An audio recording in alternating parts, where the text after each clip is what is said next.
Hey everybody, welcome back to Tim Travels. I'm your host Terry. It's not very late, but let me see. It's 6:33. I'm here at the Petro in Rafine, Virginia, exit 205 off of I-81. Still about 1,000 parking spots left. I think I'll probably be getting out of here around 3:45 in the morning.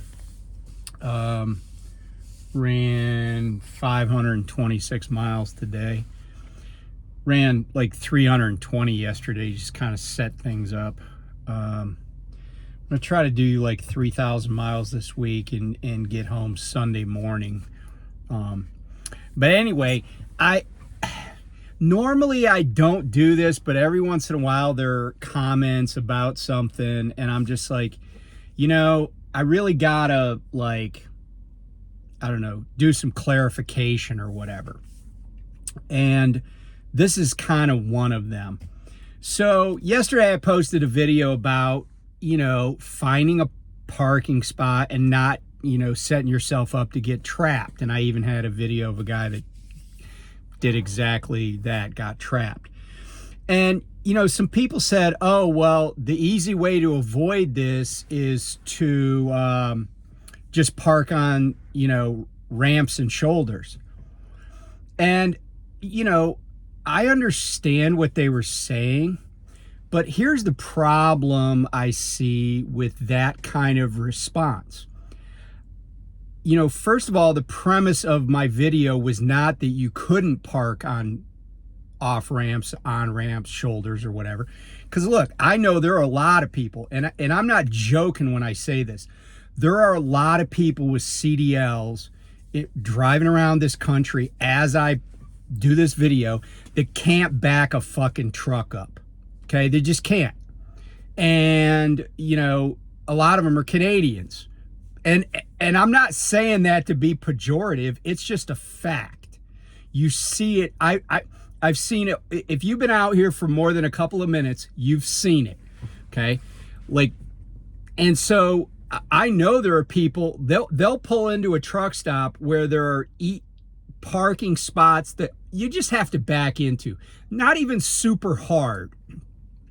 And what will they do? They will park in the through lane outside of the normal parking spots because they're too lazy or too inept to back a truck up, even though they have a CDL.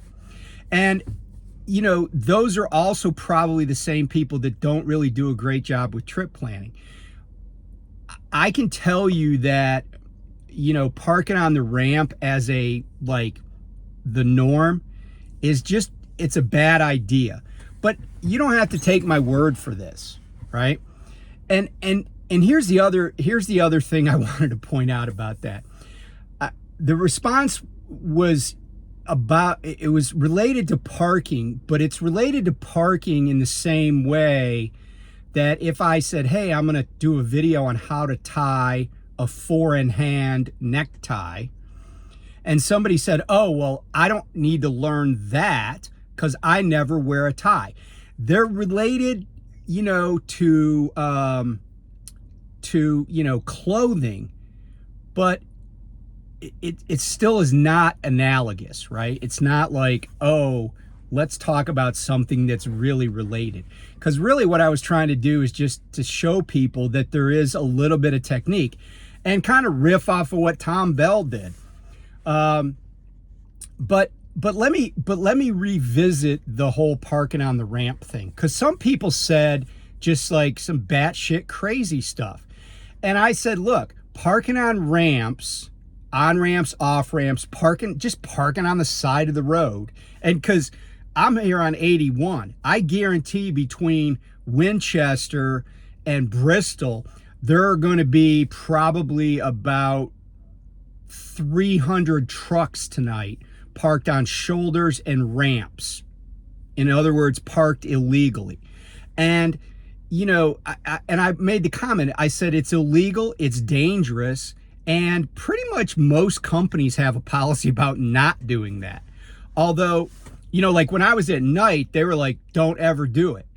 And, I'm sure that there are a lot of companies with those policies, and they might never say a word to you about it. But that's until somebody hits you and your, trailer gets torn open or your truck gets damaged. Then they're going to be like, why were you parked on the shoulder? And you're like, because I only had 17 seconds left on my 11-hour drive clock. And that's not going to be a great answer for them, because it's not a great answer. And you might get terminated over it. I know when I was at night transportation, they would terminate you for doing something like that. But people still did it. I would see night trucks on on ramps and stuff. Night would also terminate you for making a U-turn on a public highway. Why? Because they had somebody that ran under one of their trailers and burned to death. And, other trucking companies have gotten those exact same results, and they all have policies about not banging a Yui on a public highway. I've seen it done. I saw a guy do it, I don't know, probably 6 months ago. I don't even remember where I was, maybe like Kansas, Illinois, wherever, and did he wreck? Did somebody run under his trailer? No, but it doesn't mean it doesn't happen. And the idea that parking that is not dangerous, I guess you think, if you think it's not dangerous, then I don't know what your definition of danger is, because I think being 3 feet away from the road where people are going, with your lights off in pitch blackness, where people are going by you at like, 30 to 50 miles an hour. And yeah, I've seen people come down on ramps and not be able to stop at the end of it. I witnessed one of those collisions in Sydney, Nebraska one time. The dude couldn't even stop the truck. Like he came down, and I think I've told this story before. And I was like, because I was headed towards the interstate, and out of the corner of my eye, I see this truck flying down the on-ramp at near the Loves in Sydney, Nebraska. I was like, that dude's going a lot faster than I think he should be. And sure enough, he doesn't stop in time and plows into the side of a semi that was carrying beer, but it's like one of the beer distributor semis. That's the same guy that's going to plow into a truck that's on the shoulder of an off-ramp in the middle of the night. People that are out of control.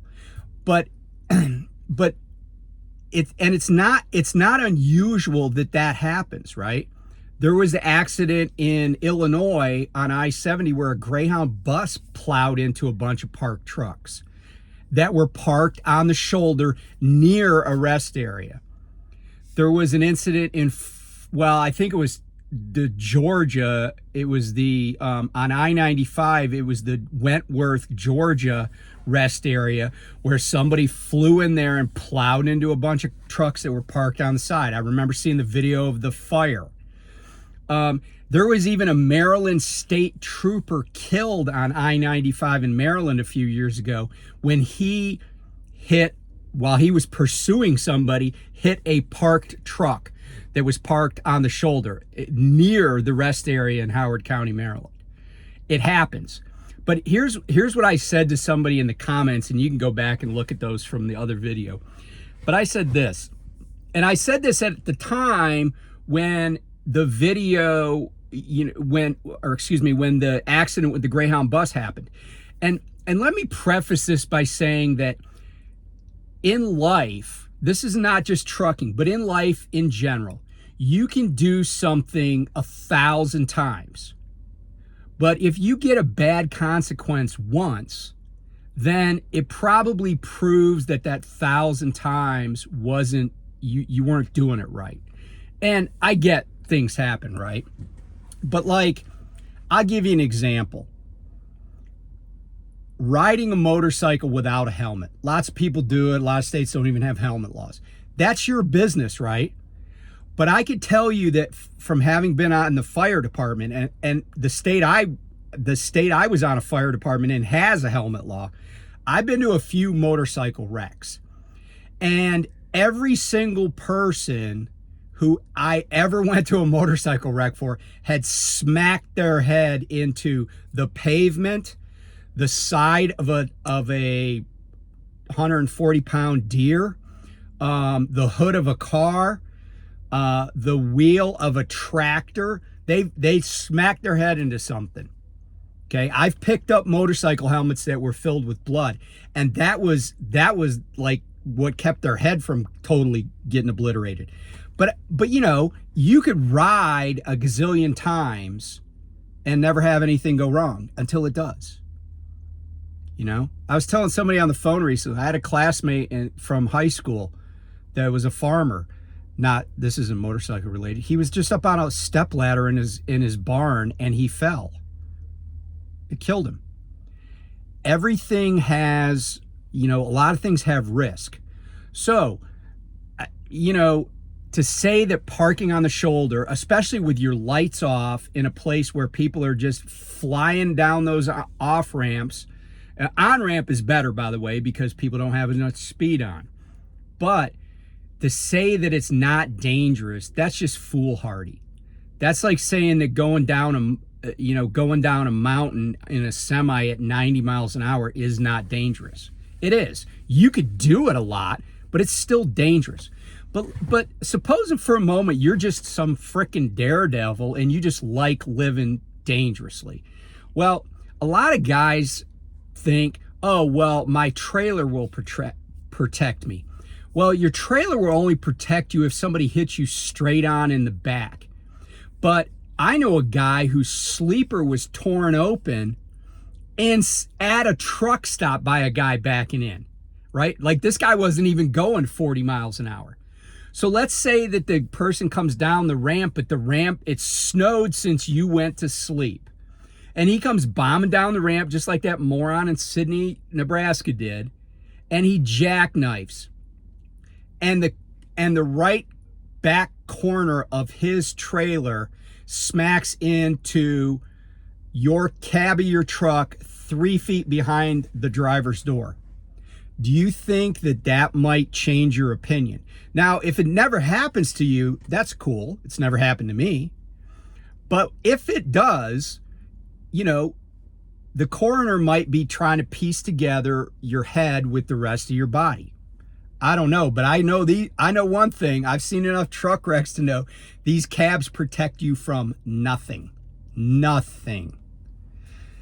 That's one aspect of this. But let me just go, forget about the danger part. Forget about, you know, the fact that people don't know how to back a truck up.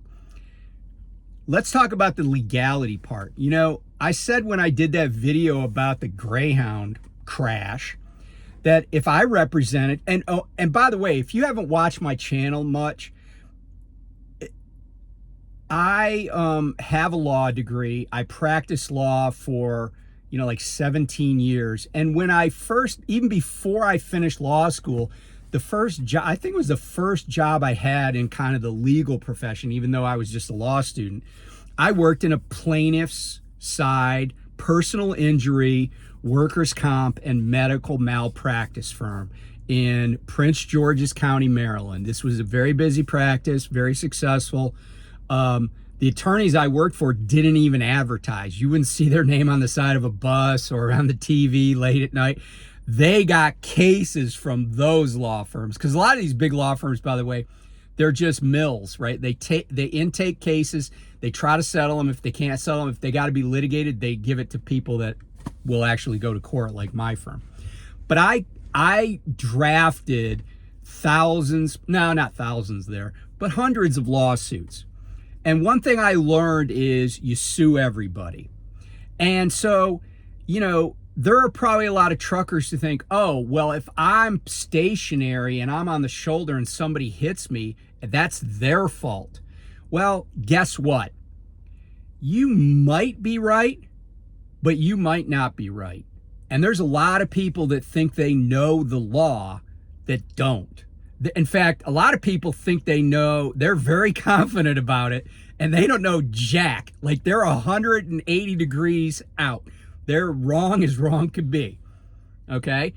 And I see it in all walks of life. I've seen it in comments all over social media. People say stuff and they're like, well, it's against, and I'm like, no, it's not. You don't know the law. You don't know, people spout off about the Constitution. They spout off about all sorts of shit, and they don't know what the hell they're talking about. But let me say this, because I'm a trucker and I think about trucker things a lot. If you're parked on the shoulder, okay, I don't know of any state where that's not illegal, especially to be parked at night with no lights turned on at all. And a lot of guys do it. A lot of guys do it. That's illegal. And, you know, the idea that, oh, well, the cops never do anything about it. Yeah, no shit. The cops don't do a lot of things about a lot of things, right? No state trooper is going to take the time to write parking tickets because he has, you know, 50 miles of interstate that he's responsible for by himself in the middle of the night. And he'd rather pull over somebody that's running drugs than write a bunch of parking tickets. Hell, most state troopers probably don't even have parking tickets in their car. They'd have to like, oh man, anybody got a parking ticket on them? They'd call around on the radio or whatever, right? It's not something that routinely happens. But have a Greyhound bus crash into a parked truck that you parked, and with you not having the lights on or anything, and some people get killed, or a state trooper hits your truck and gets killed. Do you really think that they're going to go, well, you know, my buddy Jim, who went to the academy with me, you know, he shouldn't have drifted off onto the shoulder and hit that parked truck that had no lights on. No, they're going to ring you up big time. And guess what? As an attorney, if somebody came to me and said, hey, my brother, my sister, my wife, whoever got killed, and it was because the vehicle they were riding in hit a parked truck, I can tell you, let's take the Greyhound, for example. I could tell you who I would sue. And I'm not alone in this. I'm not like some super big accident attorney. I'm just a guy who knows how the system works. And the way the system works is that person that got killed or even injured, if my client got a cut fingernail, I'm suing. And I'll tell you who I'm suing. I'm suing Greyhound.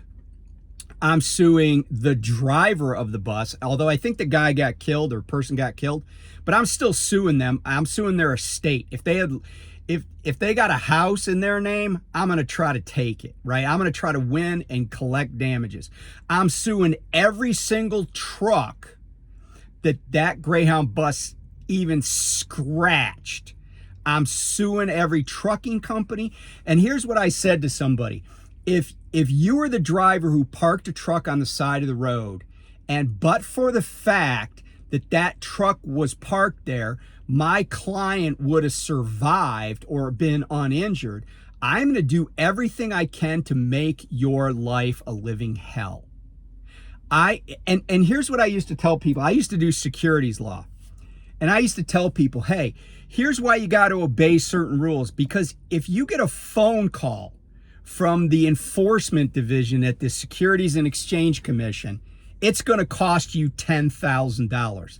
And they would say, well, why is that, Terry? And I'd say, because when the SEC calls you, you better get a lawyer. And no lawyer that knows how to deal with the SEC isn't going to charge you a $10,000 retainer. Well, it's the same thing with these kinds of accidents. Remember, I did a video about how to protect yourself. This is a video about how to protect yourself. But I will tell you right now, if you are parked on the shoulder or on a ramp or anywhere you are not authorized to park. And by the way, I see places where there are like 50 no parking signs. There's a rest area south of here that I went by, I guess this morning, and it says no standing, stopping, or parking. And there's got to be 20 of them, and it's just beyond the rest area. Well, if you don't know the difference between standing, stopping, or parking, look it up. But there are legal differences for those words. But here's the bottom line. If you were parked in a place that said no parking, it doesn't matter if the cops have never written a ticket there. You are getting sued. Let me just explain how that's going to work. First of all, your name's going to end up in court records as being, they're going to allege that you're responsible for somebody's death because of your negligence and because of you being a lawbreaker. And then there's going to be a summons issued, and some dude that you never want to see again and your wife wouldn't want to answer the front door to is going to show up at your house, pound on your door at 8 o'clock at night, and hand you a summons. And if you're like, well, they won't be able to find me, I'm always on the road, that doesn't matter, because good lawyers will track anybody down. They're like bounty hunters. I've tracked people down. And they don't even have to give you personal service. They just got to serve you at your residence. And guess what? That law firm I told you I worked at, if I had even a part of a name, I could run DMV records, and I was just a clerk. I could get all sorts of information. I had the firm I ran, we ran skip traces on everybody. We got phone records. I mean, all that stuff is available. And you know, the rule I said, sue everybody, I'm suing everybody. And it's going to cost you time and money, which are kind of related, right? To get, even if you get dismissed from the case, it's still going to cost you hundreds and hundreds of dollars and time. So continue parking where you want, but please don't tell me it's not illegal or it's not dangerous. You know, or it, you know, and like I said, there's some companies that don't have a policy against it, I'm sure. They're the same companies who you call up some dude in Bulgaria and get the phantom driver put on your logs. And the excuse that I only had 17 seconds left on my drive clock, nobody gives a shit about that. And and if I was trying that case, I'd be like, oh, so that was something you did routinely, which, you know, and I would paint you as irresponsible. I would put you under oath in a deposition. I would put you on the stand in court. I would make you hate me. And all I'm saying in this public service announcement to my fellow truckers is, don't run into a guy like me. And I mean that figuratively. I don't mean, well, don't run into me either, you know, but you don't want to meet me. You don't want to meet me when I have a coat and tie on and you're sitting in my office in my conference room and I got a stenographer and the lawyer that some insurance company sent to represent you, because the questions are going to suck. And guess what? You're going to answer every goddamn one of them to my satisfaction, or I'm going to get sanctions against you in court and I'm still going to get a judgment. Oh, and by the way, if you ignore that, remember I told you would get served by that guy you don't want to see at 8 o'clock at night, or you get served at work, right? You know, you can ignore that summons. You can be like, oh, I'm not going to court in Virginia, Maryland, where I live in Texas. F that. Go right ahead and ignore that summons. Because then what it's going to make my job or that lawyer's job a lot easier. We'll just get a default judgment against you. And that default judgment is going to be for whatever I ask for because you didn't push back, you didn't defend yourself. And then it's going to accrue interest. And guess what? It might be 2 years, 4 years, 8 years down the road, and somebody knocks on your door and serves you with a subpoena that you can't ignore at the risk of being in contempt of court and being arrested. And they say, you got to come to court and tell us about your assets. We own this judgment that's been accruing interest at 10% a year for the last 8 years. And from having done civil matters, I can tell you that when that's what is called post-judgment discovery, if you ignore that, at least in Maryland, and this is true in a lot of states, they will issue, in Maryland, they will issue what's equivalent to a bench warrant for you. And there will be a cash bond associated with it. So if you just like get stopped, or some cop, you know, you get stopped by a cop, they run you, there won't be a warrant for your arrest. It's called a body attachment. And what that body attachment says is that police officer is supposed to take you into custody and bring you to jail. and you sit in jail until you can pay the amount that the judges put on your body, attached your body for. And sometimes it's only like $300, but you better have $300 cash, because it's not 10% or it's not OR, you know, own recognizance or whatever. Whatever that is going to be cash money that you got to pay just to get out of the lockup. But then you still have to appear, and if you don't, they just reissue it.